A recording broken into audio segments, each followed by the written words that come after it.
Olá, pessoal. Estamos mais uma vez aqui para mais uma aula remota. Dessa vez é a aula de Direito Empresarial. E hoje nós vamos falar sobre títulos de crédito. O título de crédito, segundo o artigo 887 do Código Civil, ele diz que é um documento necessário ao exercício do direito literal e autônomo nele contido. Vamos ler o artigo 887 do Código Civil. O título de crédito, documento necessário ao exercício do direito literal e autônomo nele contido, somente produz efeito quando preenche os requisitos da lei.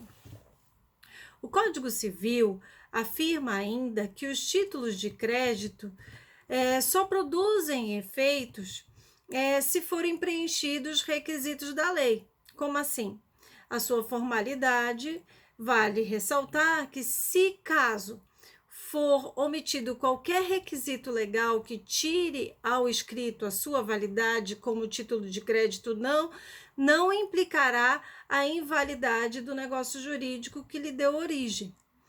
Existem diversas legislações que podem ser encontradas as regulamentações dos títulos de crédito, como, por exemplo, a lei do cheque, a lei das duplicatas e dentre outras. Porém, em termos gerais, o Código Civil, no artigo 889, ele prevê alguns requisitos, como data de emissão, indicação precisa dos direitos que confere e a assinatura do emitente. Vamos lá ao artigo 889 do Código Civil. 889. Deve o título de crédito conter a data da emissão, a indicação precisa dos direitos que confere e a assinatura do emitente. Portanto, o não preenchimento de algum dos requisitos legais levará à invalidade do título de crédito, sendo impedido de cobrar o respectivo crédito contido no título com as garantias e preferências estabelecidas pela legislação. Aquele que possui um título de crédito tem vantagens sobre aquele que não possui, pois os títulos de crédito têm maior facilidade de circulação no mercado, além de conferirem maior eficiência na cobrança. A exigência no formalismo é justificada, pois o crédito contido no título, ele desvincula da causa que o originou. Então, devido a isso, o título ele deve ser preenchido com todos os requisitos que são exigidos pela lei, como também deve estar presente no momento da cobrança. Observe que nos conceitos que nós mencionamos, que são extraídos os requisitos autonomia, literalidade e cartularidade. O artigo 903 do Código Civil, ele afirma que somente serão aplicados os dispositivos relativos a títulos de crédito se não houver disposição diversa em lei em especial, que nós temos a lei, por exemplo, a lei do cheque. Portanto, as leis especiais são aplicáveis como regra. O Código Civil será aplicado apenas no caso de não confrontação. Vamos ler o artigo 903 do Código Civil. Salvo disposição diversa em lei especial, regem-se os títulos de crédito pelo disposto neste Código. Então, como o Código Civil, o artigo 903 mencionou, eu só vou aplicar o Código Civil nos títulos de crédito quando a lei especial ela for omissa, ela não tratar sobre o assunto. E quando não for confrontar, não pode haver também a confrontação, Muito bem. O crédito não é hábil a gerar riqueza, porém pode acelerar este processo. Uma pessoa a qual seja concedido o crédito pode se tornar uma fonte produtiva de riqueza, devido aos investimentos realizados. Sem a concessão de crédito, esta pessoa pode demorar algum tempo para conseguir o numerário suficiente para instalar uma fonte produtiva. O crédito é fundamental para toda e qualquer economia. É a possibilidade de realização de uma expectativa, de uma necessidade com o capital alheio. A utilização do crédito pela produção e pelo consumo. Logo, o crédito tem uma importância capital para a economia, tendo em vista que os títulos de crédito facilitam e podem democratizar a concessão do crédito, além de permitir a sua circulação. Os títulos de crédito é o principal instrumento de circulação de riqueza. A função do título de crédito é facilitar e incentivar a concessão de crédito, permitindo a sua circulação. O crédito tem dois elementos: confiança e tempo. O crédito vai se esvaziando com o tempo, ao ser cumprido as obrigações que foram acordadas. Já a confiança, atualmente, não é mais um elemento absoluto, pois, via de regra, as instituições ou os credores, de forma geral, exigem uma garantia. Para que os títulos de crédito atinjam a sua função, é necessário terem regulamentação distinta do direito comum. Como já mencionamos, que são a cartularidade, a literalidade e a autonomia. A cartularidade é a materialização do direito do documento. Como assim? O exercício do direito de crédito condiciona-se à apresentação da cártula, ou seja, do título. O Código Civil, ele confirma essa característica ao mencionar em seu artigo 887 que o título de crédito é o documento necessário ao exercício do direito nele contido. A exceção na lei na lei de duplicatas, que é a Lei 5.474 de 1968. No artigo 13, parágrafo 1º, permite ao credor a apresentação para protesto de duplicata, apenas fornecendo ao cartório elementos que a individualizam quando a cártula tiver sido retida pelo devedor. Como assim? É o protesto por indicação, nesse caso. Outra exceção que existe no inciso 2º do artigo 5º da Lei de Duplicatas, que permite a propositura de execução judicial da duplicata mercantil não restituída pelo devedor, desde que protestada por indicação e acompanhada do comprovante da entrega e recebimento das mercadorias. A literalidade, como segunda característica essencial, porque a cartularidade é a primeira característica essencial do título de crédito, a literalidade é a medida do direito contido no título. Como assim? Vale o documento do que nele está contido, no que nele contém. Na prática, somente poderá se opor ao credor aquilo que estiver expressamente mencionado no título de crédito. Aquilo que não constar no corpo do título não pode ser exigido.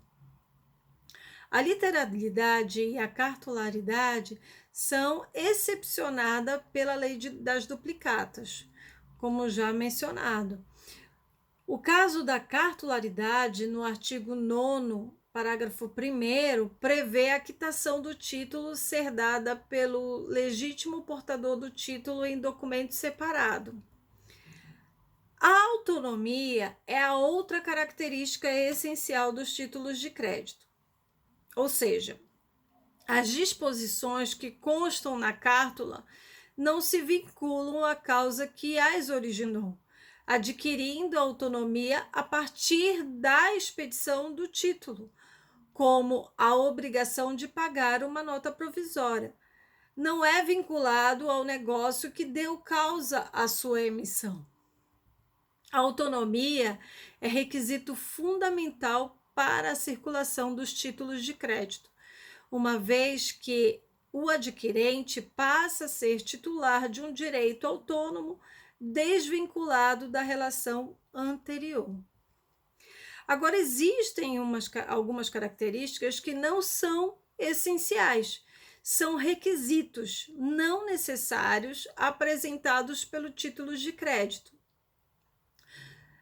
Quais são elas? A abstração, a inoponibilidade das exceções pessoais, a independência, a solidariedade, a circulabilidade, a força executiva e o formalismo. A abstração.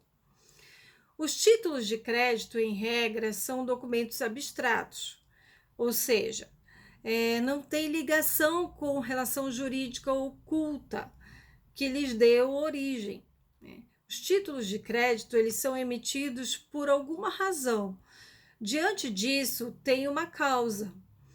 Devido a uma compra e venda, é emitido um título de crédito, de um empréstimo de dinheiro e dentre outros negócios realizados.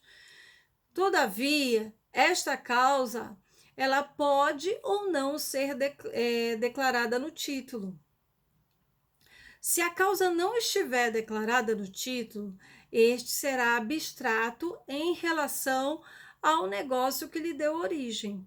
Exemplos de títulos abstratos são a letra de câmbio e a nota promissória, já que não há necessidade de mencionar na cártula a razão de sua emissão. Ressaltamos aqui que muitos títulos de créditos eles não são abstratos, né? São os títulos de créditos causais, como as duplicatas, pois somente podem ser emitidas diante de uma entrega efetiva de mercadoria ou de um serviço prestado. A abstração, ela é uma garantia à segurança da circulação do título de crédito. Quanto à independência, o título de crédito, ele se basta a si mesmo, não havendo a necessidade da expedição de outro documento para poder completá-lo. A letra de câmbio e a nota promissória são títulos independentes, pois não há remessa a qualquer outro documento para completar esse tipo de crédito, como a nota promissória, e a letra de câmbio.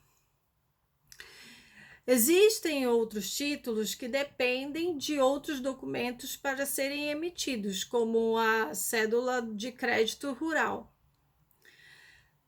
Bom, na inoponibilidade das exceções pessoais, o devedor de uma cambial, ele não pode deixar de cumprir sua obrigação de pagá-lo ao credor de boa-fé, alegando como motivo exceções oponíveis a credores anteriores. Portanto, se o título não tiver circulado, o devedor ele poderá opor exceção de direito pessoal contra o credor. A doutrina apresenta a solidariedade como um requisito não essencial dos títulos de crédito, pois a lei uniforme, no artigo 47, determina que o sacador, o aceitante, os endossantes e os avalistas são solidariamente responsáveis pelo pagamento da letra de câmbio. O artigo 264 do Código Civil, ele prevê a solidariedade passiva, o qual é aquela que decorre da existência de mais de um devedor obrigado pela dívida toda. Então, vamos ler o artigo 264 do Código Civil.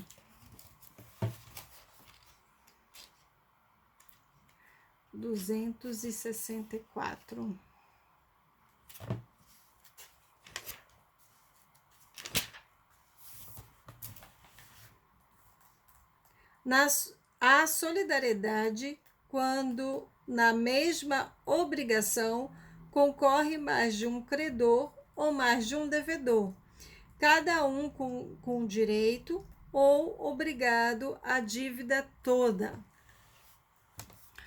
Muito bem. A solidariedade dos títulos de crédito tem regulamentação distinta da prevista no Código Civil, já que todos os codevedores respondem regressivamente perante os demais. Ou seja, os devedores anteriores, eles respondem perante os posteriores. Mas estes não podem ser acionados por aqueles, né? Então, os posteriores, eles não podem ser acionados pelos anteriores. E, ao contrário do que normalmente ocorre na disciplina civil, nos títulos de crédito, o regresso se exerce pela totalidade e não pela cota parte do valor da obrigação. A circulabilidade, ela tem a função de principal instrumento de circulação de riqueza. Ela se configura uma característica não essencial. Os títulos de crédito foram criados para circular, então devem ser regulamentados de forma que essa circulação ela seja facilitada. Diante disso, os títulos de crédito eles podem circular pela simples tradição do título, quando ele for ao portador, ou pelo endosso, né, através do endosso instrumentado, por uma assinatura do endossante na cártula, quando for o título normativo. A transferência dos títulos de crédito, por sua função, são diferentes da regulamentação do direito comum, no tocante à transferência de direitos e obrigações. A força executiva é encontrada nos títulos de crédito, auxiliando o modo de como a função desses títulos são atingidos. Dessa forma, é conferida maior credibilidade, aumentando as chances na sua aceitação, quer na emissão original, quer na transferência. O artigo 784, inciso 1º do Código de Processo Civil, ele regulamenta a força executiva, pois tem uma série de títulos de créditos, como títulos executivos extrajudiciais. Então, vamos ler o artigo 784, inciso 1º do Código de Processo Civil.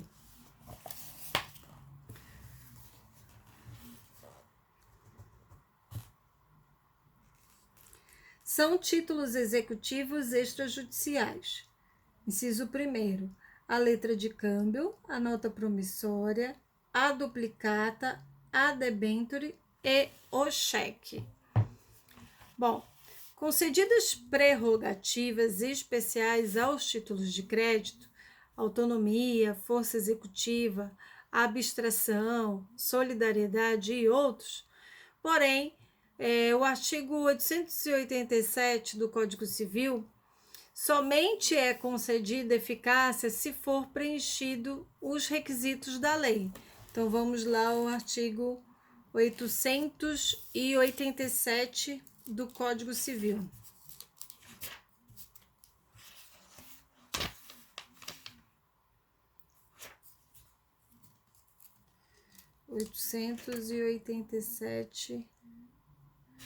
do Código Civil.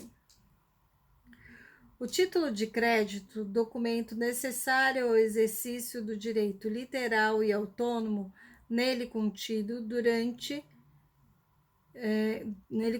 somente produz efeito quando preencha o requisito da lei. Muito bem. O título de crédito, ele é um documento que por si só dá o direito de um exercício. Documento que possibilita que a pessoa exerça o direito nele contido. Vamos começar falando dos títulos de créditos que existem. O primeiro deles que nós vamos falar é a letra de câmbio. A letra de câmbio é uma ordem de pagamento que alguém dá a outra pessoa para pagar a terceiro, à vista ou a prazo. Este título de crédito no Brasil, ele não tem muita utilidade, devido à existência da duplicata. A letra de câmbio, sendo emitida, ela surge de 3 situações jurídicas distintas. Quais são? Sacador, que dá a ordem para o pagamento de determinada quantia. O sacado, que é aquele a quem a ordem de pagamento é dirigida, que deverá efetuar o pagamento. O tomador, que é aquele que é beneficiado pela ordem de pagamento. Estas 3 situações jurídicas formam o saque. Além das características que fazem parte dos títulos de crédito, a literalidade, a cartularidade e a autonomia, conforme mencionamos há pouco, ela tem ainda uma característica particular, o formalismo ou o rigor cambiário.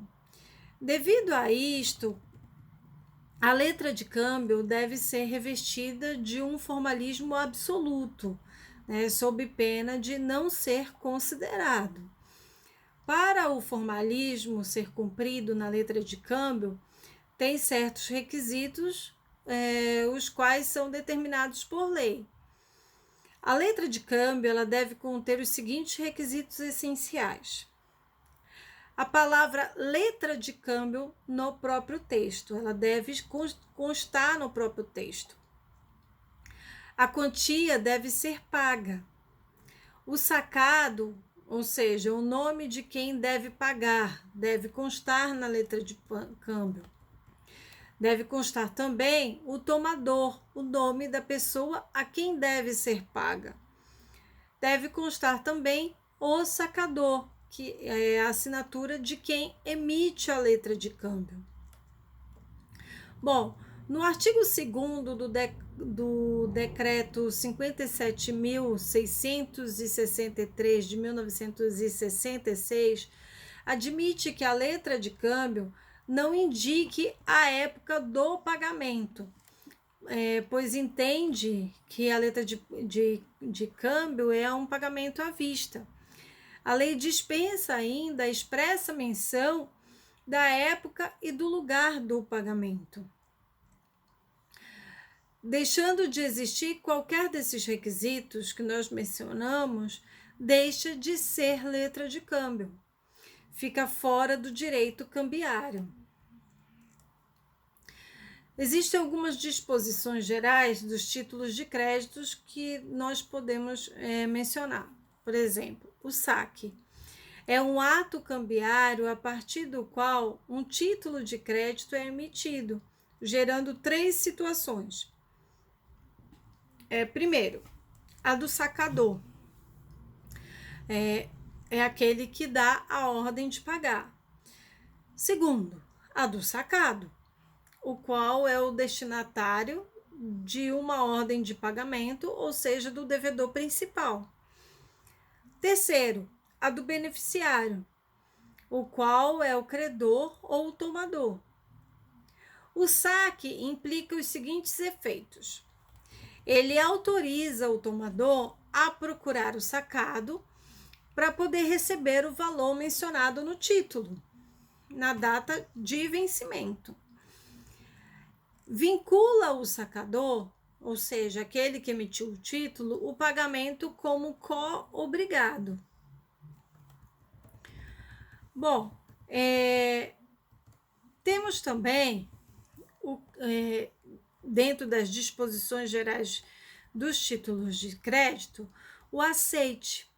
O que é o aceite? O aceite é o ato cambial no qual o sacado concorda com o pagamento do valor mencionado na letra de câmbio.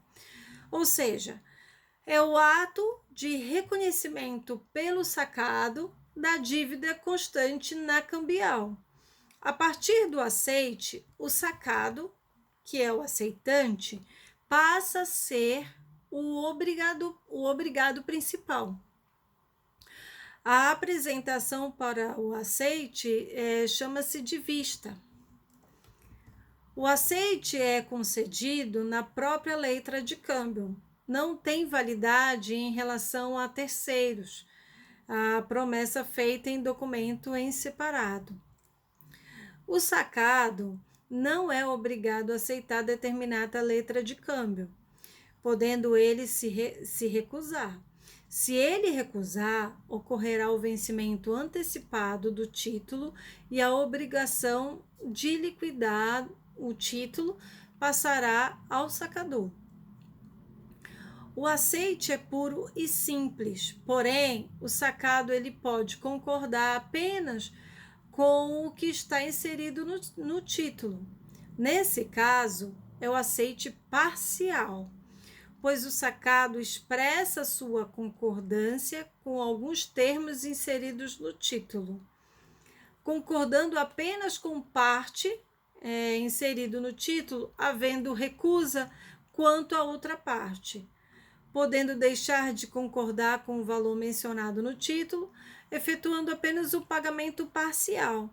Será o aceite parcial limitativo. Além do mais, poderá alterar algumas das condições de pagamento do título, como a modificação da data do vencimento. Neste caso, vai tratar assim do aceite parcial modificativo. O aceite parcial implica a recusa parcial do título, determinando o vencimento antecipado quanto à parte que foi recusada. Portanto, assim como na recusa integral, o sacador terá a obrigação de pagar a forma do saque. Outra característica de disposições gerais é o endosso.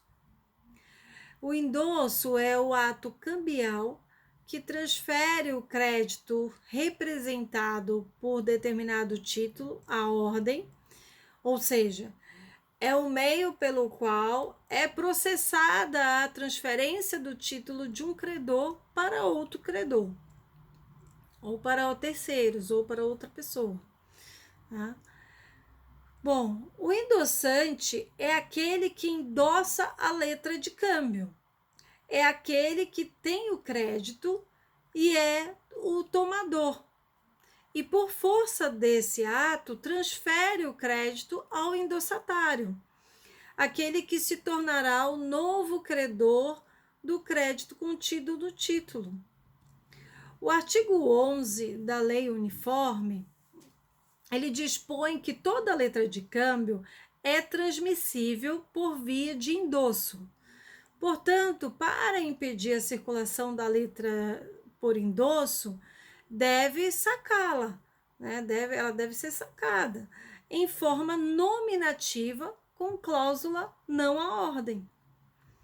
O artigo 8º do Decreto 2044 de 2008 determina que o endosso transmite a propriedade da letra de câmbio, sendo a assinatura do endossante ou do mandatário especial no verso da letra, quando em branco, é o suficiente para poder validar essa letra de câmbio.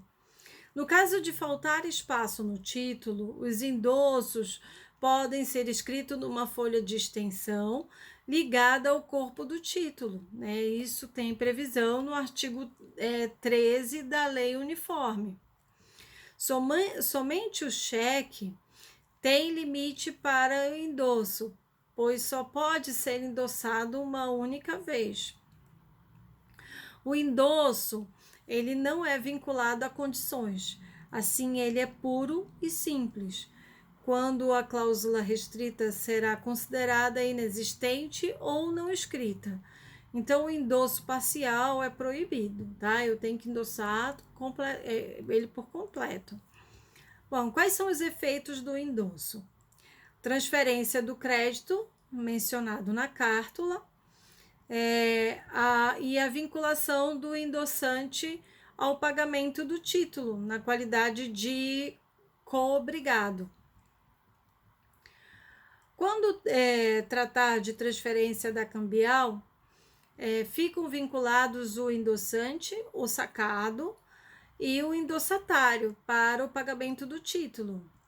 Ou seja, o endossatário pode dirigir contra o endossante a ação cambial. Há também o endosso denominado endosso sem garantia.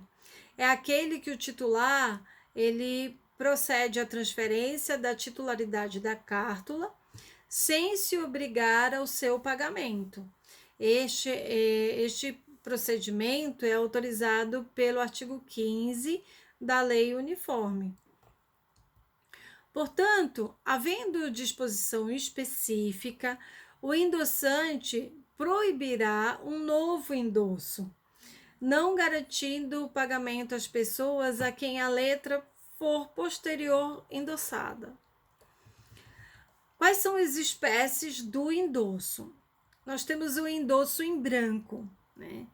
Ele não traz a identificação do endossatário. Como assim? O beneficiário é quem tem a posse do título. Nesse caso, a cartula torna-se ao portador. Quando quiser transferi-la, basta apenas entregá-la ao novo endossatário. Ressaltamos aqui que o legislador, devido às questões tributárias e criminais, veda o endosso em branco. Então, ele proíbe o endosso em branco nos títulos de crédito em geral. O Código Civil, nos artigos de 913 a 923, admite o endosso em branco. Porém, o artigo 903 do Código Civil, ele proíbe o endosso em branco em face de lei especial. Então, vamos ler só o artigo 903 do Código Civil. 903. Salvo disposição diversa em lei especial, regem-se os títulos de crédito pelo disposto neste código. Que vou seguir o que está escrito no código, porém, se tiver alguma lei especial que fale a respeito, eu vou ter que seguir a lei especial, tá? Temos também o endosso em preto. É mencionado expressamente o nome do endossatário. Bom, o título ele continua sendo normativo à ordem, devendo o endossatário, quando quiser transferir o título, efetuá-lo por meio de um novo endosso. Este tipo de endosso ele pode ser concedido tanto no verso como no anverso da letra de câmbio. Temos também o endosso impróprio. Não transfere a titularidade do crédito representado pelo título. Esse tipo de endosso pode ter dois objetivos: transferir o direito de o endossatário efetuar a cobrança do crédito ou garantir o adimplemento de determinada obrigação que foi assumida. Devido a esses dois objetivos, duas são as modalidades desse tipo de endosso. Temos o endosso mandato ou endosso de procuração, que como seria? É transmitida ao mandatário endossatário poderes somente para efetuar a cobrança do valor que é mencionado no título. e para dar a respectiva quitação após a cobrança. O endossatário ele deverá devolver o dinheiro ao endossante. Então, transfere a posse do título, mas não a disponibilidade do seu valor, o qual o crédito ele pertence ao endossante. Para se conceder um endosso mandato, deve ser inserido expressão por procuração, ou valor a cobrar, ou para a cobrança, ou por mandato, ou qualquer outra expressão que implique mandato para determinado fim. Também tem o endosso calção, né? O título ele é transferido ao endossatário como garantia por alguma obrigação assumida pelo endossante. Tem previsão no artigo 19 da Lei Uniforme, deve ser incluído na cláusula de valor em garantia ou valor em penhor ou qualquer outra menção que implique calção. O artigo 918 do Código Civil também prevê e regula essa modalidade de endosso. Vamos ler o artigo 918 do Código Civil. A cláusula constitutiva de penhor, lançada no endosso, confere ao endossatário o exercício dos direitos inerentes ao título. Também temos o endosso póstumo ou tardio, né? É considerado aquele que é passado após o vencimento do título. Tem os efeitos de uma cessão civil de crédito, né, segundo o decreto 2044 de 2008, no artigo 8º, parágrafo 2º. Bom, entretanto, o artigo 20 da Lei Uniforme, ele alterou, né, afirmando que o endosso posterior ao vencimento tem os mesmos efeitos que o endosso anterior. O endosso posterior ao protesto por falta de pagamento ou feito depois de expirado o prazo fixado por se fazer o protesto, produz apenas os efeitos de uma cessão ordinária de créditos. Salvo prova em contrário, presume-se que um endosso sem data foi feito antes de expirado o prazo fixado para se fazer o protesto. Portanto, o decreto 57.663 de 1966 afirma que o endosso póstumo é aquele que é efetivado após o protesto do título ou após o prazo para sua lavratura, gerando os efeitos de uma cessão civil de crédito. O artigo 912 do Código Civil, ele dispõe que a cláusula que condicione um endosso sob condição é considerada não escrita e o endosso parcial é considerado nulo. Vamos ler o artigo 912 do Código Civil. Considera-se não escrita no endosso qualquer condição a que subordine o endossante. É nulo o endosso parcial. O endosso, ele é um ato unilateral de declaração de vontade que impõe forma escrita, ou seja, assinatura do endossante no verso do título. A transferência do crédito através do endosso traz maiores benefícios e garantias para o endossatário, pois o endossante ele responde tanto pela solvência do devedor quanto pela existência do crédito. Portanto, se o devedor do título for insolvente ou o crédito não existir, o endossatário ele pode efetuar a cobrança em face do endossante. No endosso, vale o princípio da inoponibilidade, das exceções pessoais aos terceiros de boa-fé. Ou seja, não poderá o devedor deixar de efetuar o pagamento ao credor, alegando quaisquer fatores oponíveis ao endossante.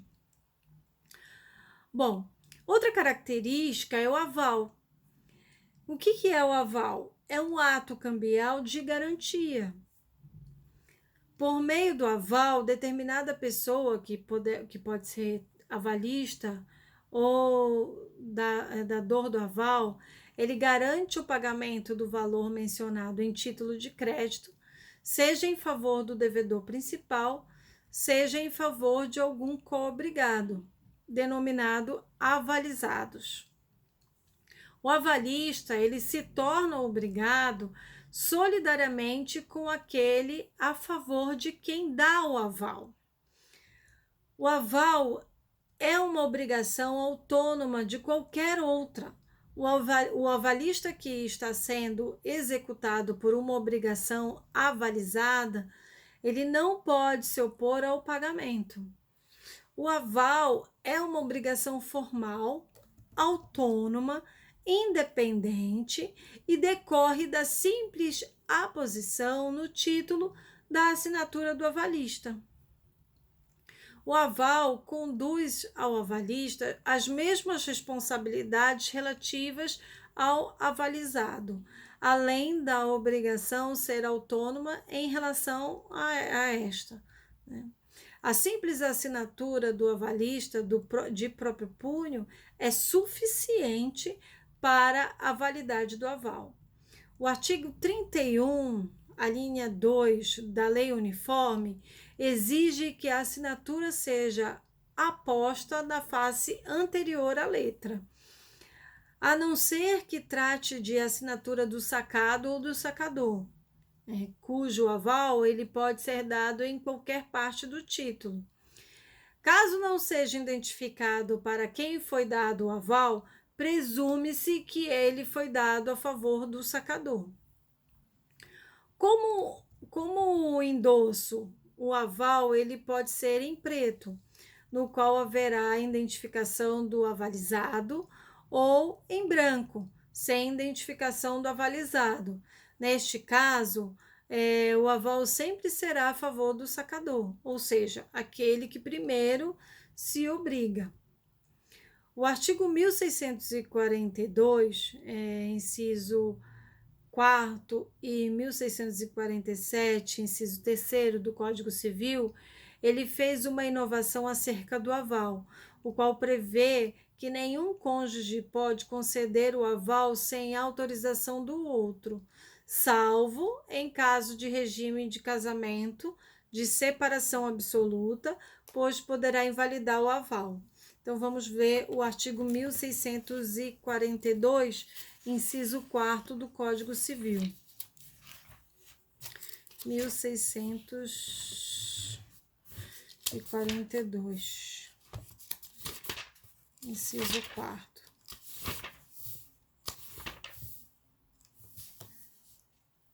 1642. Qualquer que seja o regime de bens, tanto o marido quanto a mulher podem livremente, inciso 4º, demandar a rescisão dos contratos de fiança e doação ou a invalidade do aval realizados pelo outro cônjuge com a infração do disposto no inciso 3 e 4 do 1647. Então, vamos ver o 1647, inciso 3º. Ressalvado o disposto no artigo 1648, nenhum dos cônjuges pode, sem autorização do outro, exceto no regime de separação absoluta, prestar fiança ou aval. Bom, o aval antecipado é permitido segundo a lei no artigo 14, no decreto 2044 de 2008. Trata-se dos casos em que o aval é prestado antes da data do aceite do título. Isto ocorrendo, a responsabilidade do avalista ela será mantida mesmo no caso de o avalizado recusar o aceite do título de crédito. Bom, ressalto que, sendo o aval antecipado, o avalista responde pelo valor do título da forma que o assumiu. Desde que exista expressa menção no título, O aval ele pode ser parcial, conforme o artigo 30 da Lei Uniforme, tá? E o artigo 897, parágrafo único do Código Civil, ele proíbe o aval parcial. Artigo 897 do Código Civil. O pagamento de título de crédito que contém a obrigação de pagar soma determinada pode ser garantida por aval. É vedado o aval parcial. Então, o Código Civil ele proíbe completamente o aval parcial. Bom, hoje vamos ficar por aqui. Na próxima aula nós veremos outro título de crédito e até a próxima aula. Tchau!